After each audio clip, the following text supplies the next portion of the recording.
In section 3, we are going to talk about margin of error and a special significance test called a paired T procedure. So we're going to start by talking about margin of error. So depending on whether or not you are constructing a confidence interval that involves a z-score or a z critical value or a t critical value, we have two different margin of error formulas. The first one is your z critical value times your population standard deviation over the square root of n, or if you have a t critical value, it's the t critical value times the sample standard deviation over the square root of n. Okay. And if we wanted to figure out the sample size necessary to result in a specific margin of error, there are some problems with one of these formulas. Specifically, the margin of error formula if you have a sample standard deviation. So because a t critical value is calculated knowing your sample size, your sample standard deviation also calculated on knowing your sample size, we have some problems with that margin of error formula. One is that we haven't gathered the data yet, so we don't know our sample standard deviation. So we can't use it to find a necessary sample size. Secondly, that t critical value depends on the sample size that we do choose, which is another issue with that. So our only alternative is to then use our other margin of error formula. So you come up with a reasonable estimate for the population standard deviation from a similar study that was done in the past. And we pretend that you have a known population standard deviation. So then we use our z critical value margin of error formula to help us find the necessary sample size. So if I were to take my margin of error formula that says it's the z critical value times your population standard deviation over the square root of n, and I solved that formula for n, I would get that n equals your z critical value times your standard deviation over the margin of error squared. So if you have a specific confidence that you want to meet, a previous population standard deviation and a known margin of error, you plug that into the formula and it will solve for the necessary sample size. Let's go ahead and use this as an example. So we have that researchers would like to estimate the mean cholesterol level mu of a particular variety of monkey that is often used in laboratory experiments. They would like their estimate to be within 1 milligram per deciliter of the true value of whatever mu is at a 95% confidence level. A previous study involving this variety of monkeys suggests that the standard deviation of cholesterol level is about 5 milligrams per deciliter. Obtaining monkeys for research is time-consuming, expensive, and controversial. What is the minimum number of monkeys the researchers will need to get a satisfactory estimate? So we're going to have n equals, so the first thing I have to do is calculate my z critical value. So I'm going to be doing INV norm. So I go to second vars, I go to INV norm. My area is going to be 0.025. Mean of 0, standard deviation of 1. And we're going to get 1.96. We're going to multiply by our standard deviation, which we know from a previous study is 5, divided by our margin of error, which in this case is 1. And that whole value gets squared. So I'm doing 1.96 times 5, because divided by 1 doesn't change it, and then I'm squaring. And I get that n is 96.04. Now, just like when we solved for sample size for proportions, I can't have a decimal sample size because we are talking about people, monkeys, living things. So I always have to round up no matter the decimal. So that would be 95 monkeys.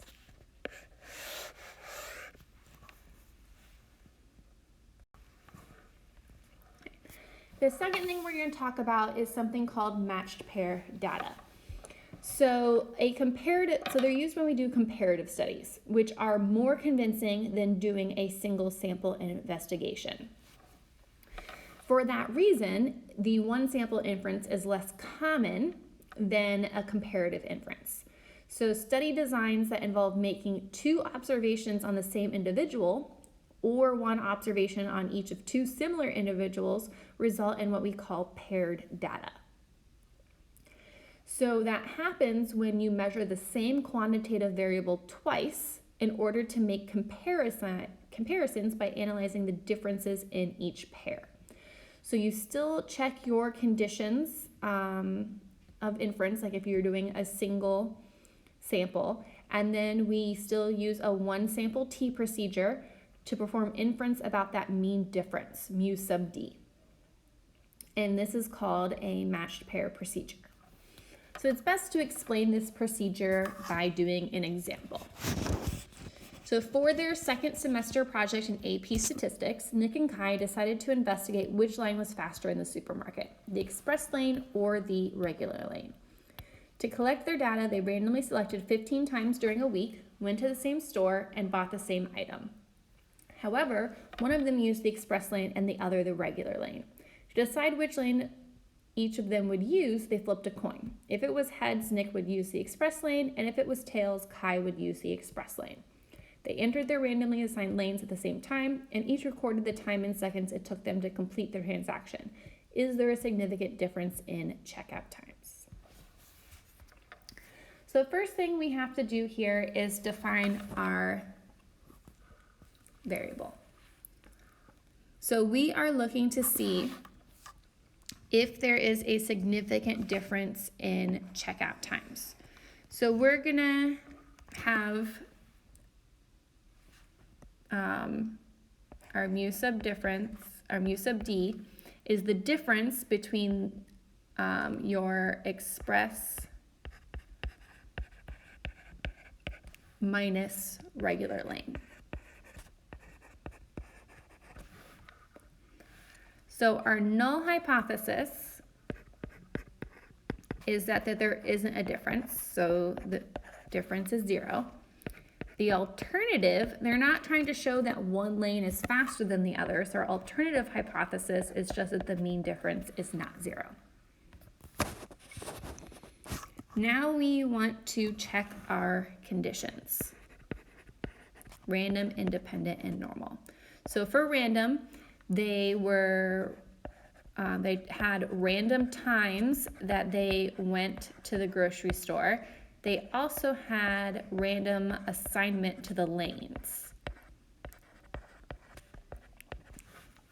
Okay. Independent.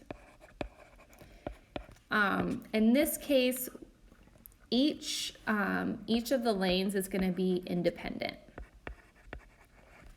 So it doesn't matter which lane you pick, choosing one lane should not affect the outcome.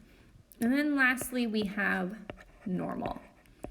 So we don't have the necessary sample size to assume normality.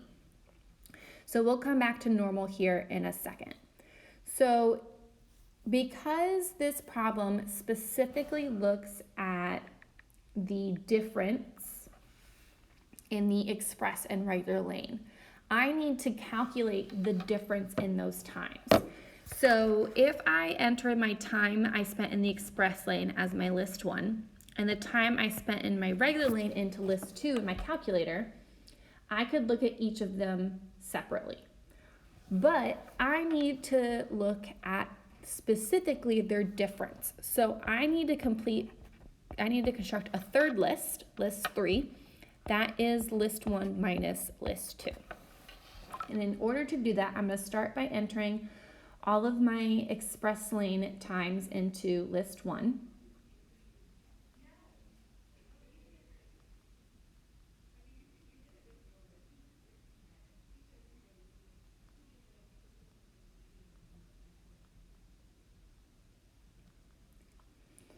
I'm then going to enter all of the regular times into list 2.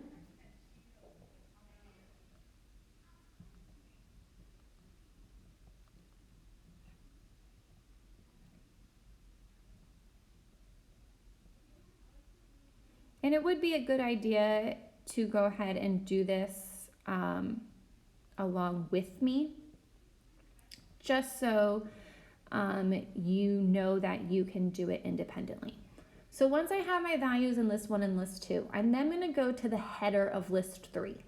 So not the first place where I can enter data into list 3, but I'm going to highlight the L3 exactly. And then I want to type in the equation L1 minus L2. And I'm going to get that by hitting second L1 and then minus second 1, and then minus second 2. And then if I hit enter, it will automatically subtract all of the values from list 1 and list 2. So that now gives me my list 3, my difference. And I'm going to use that to check for normal. So I'm going to go to second y equals, and I'm going to turn my stat plot on. I want to make sure I have the histogram, and then my X list, I want to say list 3. So I'm going to hit second, and then I'm going to hit 3. And then I hit zoom 9. And it should construct a histogram. So we've checked the graph, and the graph is normal. Okay. Now I want to actually calculate the sample mean.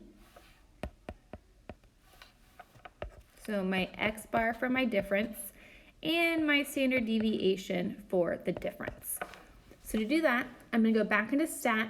I'm going to go to calc, and I want one variable stats. But instead of the list being list 1, I want it to be list 3. And I'm going to get that the sample mean is negative 42.67. And I'm going to get that my sample standard deviation is 84.02. So now I am going to perform a significance test like I typically would do. I'm going to use this to calculate my test statistic. So t equals negative 42.67 minus 0 divided by my sample standard deviation, 84.02, divided by the square root of n, and n is 15. So I'm now going to type this in my calculator, and negative 42.67 minus 0 is still negative 42.67. Then my denominator of 84.02 over the square root of 15. We're going to get negative 1.97. So now I need to calculate my p-value, and I'm going to go to TCDF. My lower bound is going to be negative 1e99. My upper bound is going to be negative 1.97, and my degrees of freedom are 14. And that gives me 0.0345. Now, because my alternative hypothesis is does not equal, I do need to double this value. So I'm going to get a p-value of 0.0689. which I need to now compare to alpha. And since it doesn't mention a specific alpha, I'm going to use 0.05. So when I compare p-value to alpha, my p-value is greater than alpha, which means I fail to reject the null hypothesis.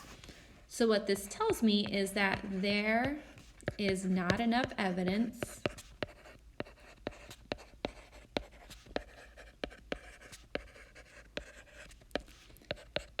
to show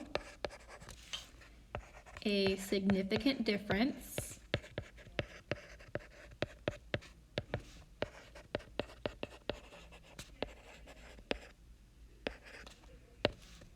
in mean checkout times